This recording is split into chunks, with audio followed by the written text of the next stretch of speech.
Hello, welcome to Cake That's YouTube channel. Today I'm really excited because I have actually brewed a real lager. And for those who watch this channel quite regularly, you probably would have seen I've done some pseudo lagers and I've done some lagers with Kveik yeast, but I actually took the time to brew a proper lager. And by that, I mean I did a decoction mash, which I'll talk about in a bit. I did a proper lagering, fermentation and conditioning schedule, which I'll also talk about in a bit. And I brewed this on the 27th of December, and today is the 20th of March. Now, it has spent probably a couple of weeks in the keg, just carbonating up, and there were a bit of strange flavours coming out when I first put it in, but they seem to have smoothed over in time. The recipe for this is 4.4 kilograms of crisp extra pale malt, or Europils malt, and 500 grams of Munich. So it's a very simple grain bill. For the hops, I used Magnum for bittering, and for the 50-minute mark, I added in Saaz, so that's 10 minutes before the end.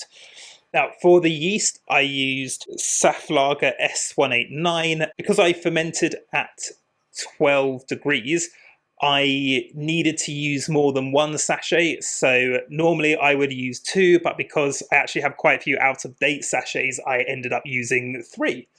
Just to note there, whilst it is possible to have problems with over-pitching with yeast, it's a bit more difficult to get those bad flavours associated with over-pitching than it is under-pitching. So I started this off like I would any other brew day. I heated my strike water up, and the way I do it, because I've got a two-vessel system, is I heat up my mash water and my sparge water together, and I've got a Herm system, which is a heat exchange recirculating mash system. And what happens is that whilst the mash is going on, it recirculates through the sparge water, which keeps the mash at temperature. I tend to mash for 90 minutes because I have found that extra half an hour gets me a way higher efficiency. So with that in mind, after about half an hour, what I did was I did the decoction. What the decoction is you take part of the mash out and you put it into a pot and you boil it. And you boil it for some time and then you return it to the mash. And the reason why brewers used to do this was it was a way of regulating the temperature of the mash. However, something else it does is it creates something called Maillard reactions, which add a nice kind of bready and full flavour, like very malty flavour to the beer.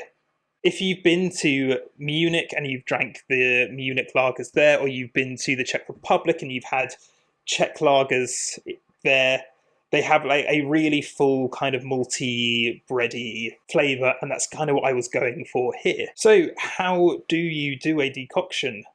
Well, what I did was, most people say to take out a third of your mash, so I sort of eyeballed it. I didn't really do any measuring. I just took some out, what looked like a third, into a pot, and I borrowed a big catering pot.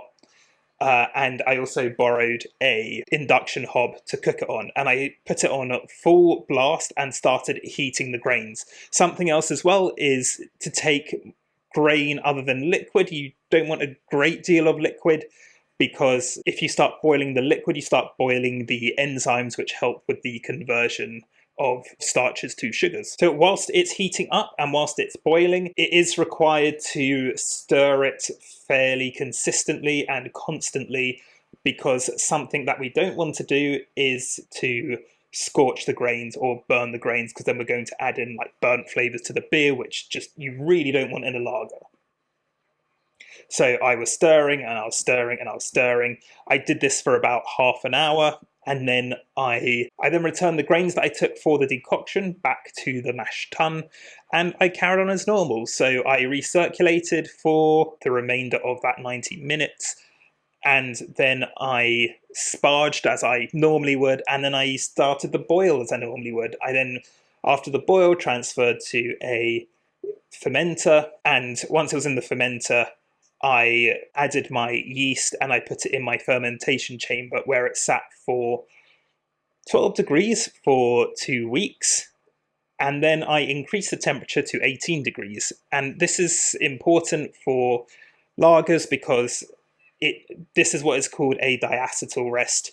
It helps the yeast clean up diacetyl and also fully attenuate the beer. I left it at 18 degrees for about a week, and then I took it out and left it at ambient temperatures for around a month. My ambient temperature during this time was about 12 degrees, so the same as fermentation temperature. So it says here, I put it into the fridge, it says on the 13th of February, where I cold crashed it at 4 degrees. I then realised that it should have been 1 degree, not 4, but it sat there for a bit until I had a free keg.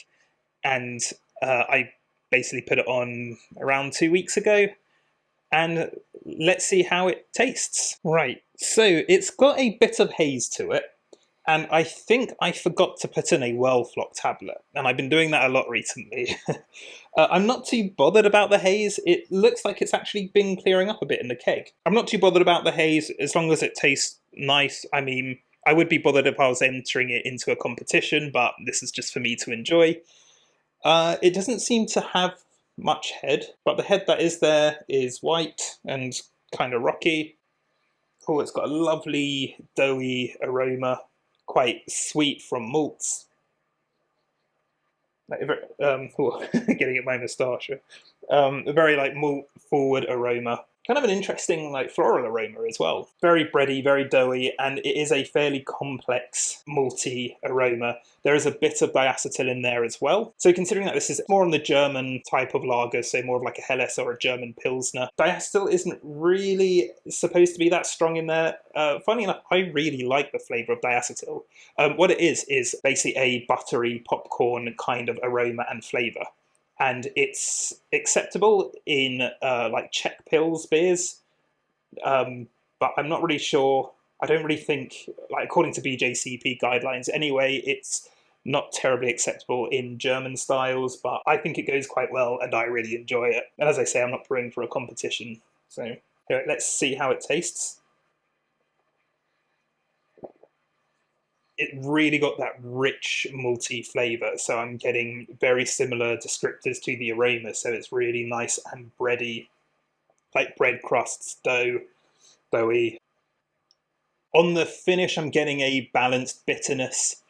I'm also getting a bit of earthiness from the hops. I mean, it's very malt forward, this beer. It's got quite a crisp and clean finish as well.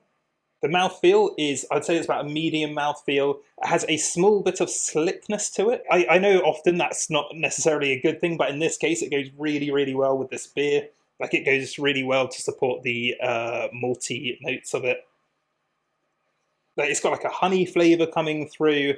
It's got a sort of herbal and a floral flavour coming through, which I would say would be hops, but actually I think might be the yeast. This is a very interesting beer yeast, which I've used a couple of times before, and I'm going to have an episode on this yeast coming out, so I'll go into a bit more detail about it then.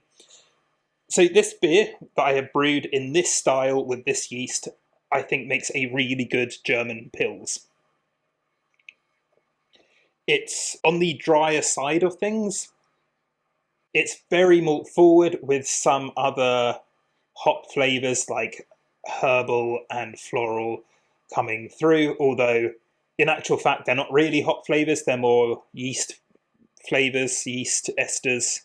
Overall, I think this is a delicious beer. I was kind of dreading making it because I thought there's this whole extra step that I had to do where I had to be stirring for half an hour, which I really wasn't looking forward to, but it really wasn't that much effort in the grand scheme of things, and the effort that I put in is definitely worth what I would get out.